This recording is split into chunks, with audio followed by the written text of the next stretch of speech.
Morning, folks. Welcome to Transwest Truck Trailer RV. My name is Paul Lavoie. It's a nice little cloudy day we got going on today.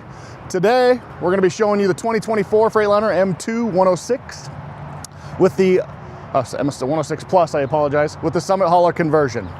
What we're going to do is we're going to start off on the front here, kind of just looking at it. You do have the customized grille with Summit hauler logo right there. Dropping down, you do have your recovery hooks. And then right in the middle here, you've got your radar system for your safety, front end crash alert, and also bringing it down to actually 0. If you're taking a look at the bumper, you see that it is a 3-piece bumper. Makes it a lot easier if something does by chance happen. You can replace just one piece instead of it replacing the entire bumper. We're gonna walk around and take a look inside this bad boy. Very, very easy to actually do this. But what you're looking at in there is the Cummins L9 coupled with the Allison 3200 TRV transmission, 360 horsepower, 1,150 pound-feet of torque. But as you can see, it's very, very open. It's very, very easy to actually access a lot of this stuff in here. So if you're mechanically inclined, you can absolutely work on this. It also helps the longevity of the actual vehicle. You got your dipstick here, your fuel filter, water separator here, power steering fluid, and then your fuse box up there, and then coupled with the hoses right up there that you can actually change out. On the other side, you can see it just on the top there, you've got your air filter and then your coolant. But like I said, very, very easy to access it. Very, very easily accessible. Another thing that's very accessible is the leads right here. If the battery does die in here, very, very easy to jump. You've got your positive and then your negative down there. Nice little easy accessible. I'm gonna take a look at the tire, but what I'm going to do is actually just show you how easy this is to actually push back down in there. A little bit of a push. It's got a hydraulic that's actually pushing back at you. So if you are working under there and a gust of wind actually comes through, it won't, squish you in there. We don't want that to happen. But getting back to the wheels and tires right here, these are the 225/80 R22.5s. But if you look in here, you've got an actual extra drum in there with the ball bearings in there to actually even out the drive to help with the tires balancing, longevity of the tire, and actually helps with the gas mileage a little bit. Looking up here, you've got your mirrors, pretty standard, but nice little feature on there. You've got the breakaway mirrors. If you do happen to run into anything or somebody runs into you, they'll break away and actually help so they don't break. Down here, we've got our engine block heater. On those cold days, very easy to hook up. Just plug it in right there. Going down here, you'll see the weather strippings right here, where it actually makes it so if anything gets wet, icy, it makes it so it's a nice help for you to not fall. Wish I could talk today, that would be great. Right here is one of two 50-gallon tanks right there, and then you've got your DEF tank right there. The DEF tank is a 6-gallon. You're roughly getting about 350 miles per gallon on those. Both, you'll have the exact same on the other side, I will show you that, but the good feature on it is they are both lockable, so nobody's gonna be siphoning your gas when these expensive times of fuel. Trickle charger right here, need to charge anything up. We'll look in the front seat right here. Take a look at that interior. It's the black with the leather insert, or the blue insert. Very, very nice and very, very, very comfortable seat. It is an air ride seat. Adjusting it just accordingly, just like right there. You've got your lumbar right here, and then adjustments for tilting back and forth right there. Freightliner special right here is a kill switch. So if you're not a daily driver on this, you can just turn that sucker off, kills the battery, kills all the electronics, and so it doesn't run out your battery. Pretty easy to actually start this up. When you do have your keys, just pop it into here, but you are gonna first kick it over into accessories mode, let it cycle through all the testing. Takes about 5 seconds, you'll hear some clicking.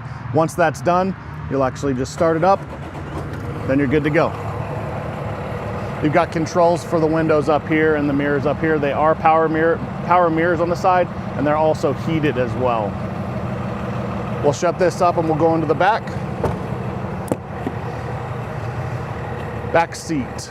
Nice little sofa. It is a 3-seater sofa, but one great feature about it, does go down into a bed just like this. And DOT does regulate this as a bed, so you can pull over into a rest stop and actually get some rest. Nice little feature. I'm gonna put it back up though. And then we'll kind of shoot around towards the back. As you can see here, one of 4 storage bins. You've got 2 that are this side, and then there's another one in the back that I'll show you. But all of them are going to be Dimond plated, very durable. And then you'll see what we always put in here is an air line. So if you need to air up tires, help anybody out, or if you just need to dust out anything, you have the air supply to actually do it. And also has a fire extinguisher in there as well. All lockable, very durable. Here's the second one right back here. Like I said before, it is a Dimond plated, so they are very durable. If you want to put chains, flares, or anything like that in the back, whatever you want to store. As we're looking up here towards the top of the headache bar, you'll see that the back bed is also Dimond plated, but you'll see the camera that's mounted up there. That is our Voyager system, and it's one of 4 cameras that can actually be mounted onto this and or your trailer with it. As you're panning down, you'll see, probably hard to see, but 2 holes right there. You can add an exterior storage bin there. Most people like to do that to store whatever they would like. Also chains, mechanical equipment, anything like that. And as you're panning down here, right now it's not set up anything, but it's set up for whatever you would like. You can do a ball on there. You can do the 5th wheel. Most people will do the 5th wheel Hensley, which actually you can do the both gooseneck and the 5th wheel on it. Dropping down here, you'll see both sides on the indicator lights, your brake lights and your reverse lights. Right here, hook up for trailers, hook up for trailer, and then your Voyager system. This is what you would click in for your trailering, like I said, to add more of those cameras. You got your receiver if you want to do a bumper pull. And then we're going to continue on over here. As you can see, you've got your secondary storage right here, exactly the same on the other side, and then your bigger one right here.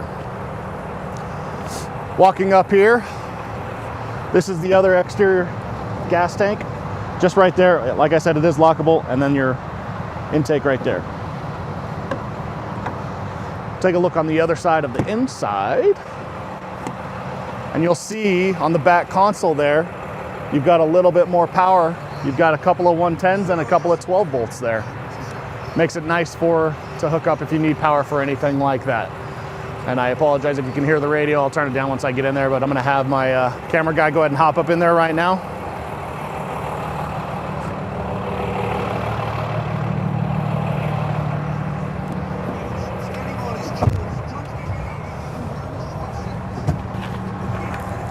All right, turn this down, sorry about that.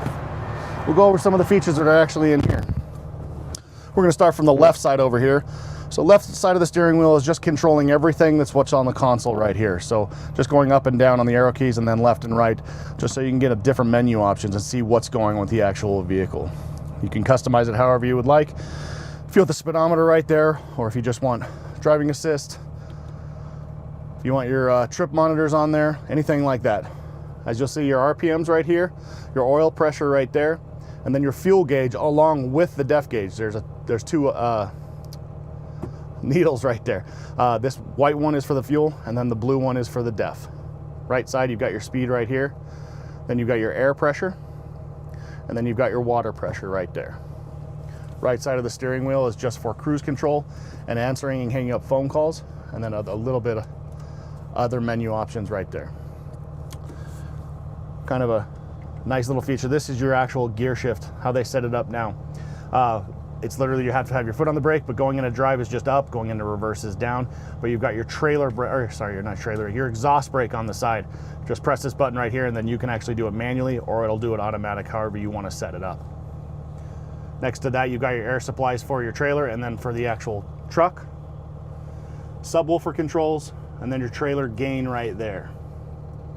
Hazards right here, your dome light up top. You've got a footwell light for the driver's side right here, and then you've got your pre-trip check is there, right there as well. Right here, the optional lights. So right now it's only filled with one of them, and that's just the indicator lights that are up top, just so people can know where you're at. But you can add 3 more if possible onto it. A lot of people like to add the light bar in the front, illuminating your way a little bit brighter in those dark roads. Right here, you've got your automatic braking assist right here, and then you've got your lane departure warning, traction control, and then your shutdown override. Each one of these 3 right here are always on. These are buttons just to turn it off. The shutdown override is if you do get a check engine light, what it'll do is it'll the engine will start bogging you down if there's something going on with it. That button is to override that so that you can get to someplace safe, rest stop or anything just to the side of the road. So just remember that button. Right here you've got your locking differential, and then this one here is your suspension jump. Just drops you down in case you have that really low trailer that you just need to back into. Right above there you've got your rear air control. So hot, cold, easy enough, and then your fan right there. Right here you've got your connectivity for your front screen, HDMI, and then your USB. Going up a little bit here, you've got another USB. This is your 12 volt, and then the USB right here. USB-C's hookups. These are only for charging though, so they will not connect over here. You do have Apple and Android CarPlay on here. You do have to plug in for it. It is not wireless. But you see all of your kind of features right here. It's pretty intuitive, even if you're not technology inclined, but pretty easy to navigate through. And as we go up a little bit further, you're going to see how big this windshield is. 2,500 centimeters of square inches, 2,500 square inches of windshield. Very, very large, so you can see and be safe as you can. If there's anything down to the left or to the right, you can make sure that you're not running into anything. Up here is it's a counterpart to the radar system that I showed you on the front in the beginning of the video. It's just reading the radar up front, making sure that if anybody is braking there, it will brake for you. Let's just hope that you're paying attention regardless though. Up to the left here, this is where your Voyager system is. This is where the camera is, where you can actually see in the back. It is always on, and you can set it up to however you want. If you want to turn it off, you can. That's just the button right there. The button right here will changes the camera. Obviously, we don't have a camera 2 set up, or a camera 3 or a camera 4, but you can change it to whatever you want. You can even pan it to where you can go 1 and 2 or 3 and 4. Pretty nice little setup that you can see all of the options for it. Air horn right here. You also have your microphone for your Bluetooth right here. And then you've got your secondary horn for not so annoying right there. We're going to the middle console here. Massive cup holders in case you want to have those big coffee mugs, big gulps, whatever you kind of like. And then a middle console right here. Storage space for whatever you would need. Nice little features. But other than that, folks, I thank you for spending some time with me. If you're interested in this truck or any other trucks we have on our website, feel free to reach out to me. My name again is Paul Lavoie.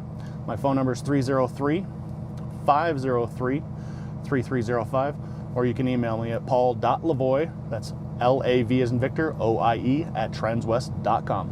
Thanks for spending some time. You guys have a great day.